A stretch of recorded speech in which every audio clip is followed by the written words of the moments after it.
Background అంటే interest ఉండే వాళ్ళకి, మన ఎల్డర్స్ వాళ్ళకి బాగా కనెక్ట్ అవుతుంది సినిమా వచ్చేసి.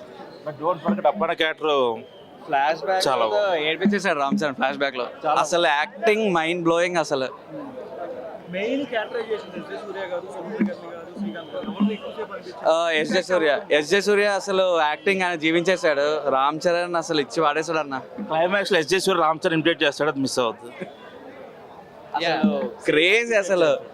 ఎస్జే సూర్య డైలాగ్ ఏదైనా ఒకసారి సినిమాలో అది చెప్పం స్పాయిలర్ అంటే మ్యారేజం ఎస్జే సూర్య అలా మ్యారేజ్ చేస్తే, but Appanna character one of the iconic characters.